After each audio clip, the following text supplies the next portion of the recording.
ကဲဆရာတို့ရေမင်္ဂလာပါနော်ဒီနေ့ကျွန်တော်ရေမစေးငါးလေးတစ်ကောင်ဖမ်းတာလေးခင်ဗျာနော်MBE ကထုတ်တဲ့ Asian 1200လေးခင်ဗျာနော်ကဲအတွင်းပိုင်းလေးခင်ဗျာနော်ဒါအတွင်းပိုင်းလေးရှယ်တန်အောင်မယ်ခင်ဗျာနော်ရှယ်တန်အောင်မယ်ဒါကတော့အော်ဆေးကြောလေးပေါ့ဗျာနော်ဒီကောင်လေးတွေဘေးလေးမှာနည်းနည်းလေးတွေပေနေတာလေးကျွန်တော်မလက်ဖက်ကြရင်ဆေးလေးနည်းနည်းထည့်ပေးမယ်ခင်ဗျာနော်ဟုတ်ကဲ့ကဲဒါသူအတွင်းပိုင်းလေးခင်ဗျာနော်နောက်ပိုင်းဆိုလို့ရှိရင်လည်းလုံးဝအတန်ကြီးကိုကြံအောင်မယ်ခင်ဗျာနော်ဟုတ်ကဲ့ပါဈေးလေးလည်းချိုမယ်ခင်ဗျာနော်ဟုတ်ကဲ့ကျွန်တော်နောက်ဆေးလေးထည့်ပေးမယ်ခင်ဗျာနော်ဒီမှာနည်းနည်းလေးသူနည်းနည်းပွန်းထတာလေးရှိတယ်နော်အဲ့ဒါလေးကျွန်တော်နောက်ဆေးထည့်ပေးမယ်နော်သူအတန်တော်လေးကျွန်တော်စမ်းပေးမယ်နော်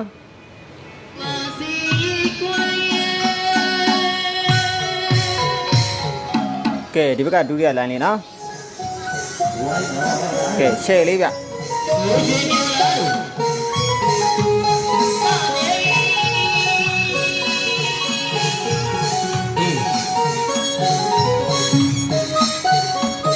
ကဲလိုတော့ဆရာများမှာယူအားပေးလို့ရပါတယ်เนาะကျွန်တော်ဒီမှာ Asian 1200လေးတစ်လုံးရောက်ပါပြီခင်ဗျာเนาะ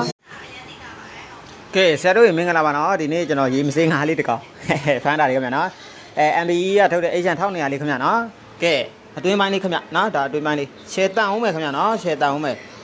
ဒါကတော့အော်ဆေးကြောလေးပေါ့ဗျာနော်ဒီကောင်လေးတွေဘေးလေးမှာနည်းနည်းလေးတွေပေနေတာလေးကျွန်တော်မလက်ဖက်ကြရင်ဆေးလေးနည်းနည်းထည့်ပေးမယ်ခင်ဗျာနော်ဟုတ်ကဲ့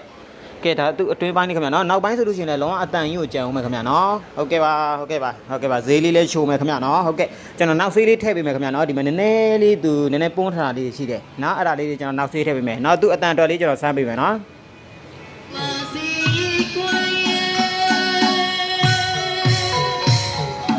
ကဲဒီဘက်ကဒုတိယလိုင်းလေးနော်ကဲရှယ်လေးဗျ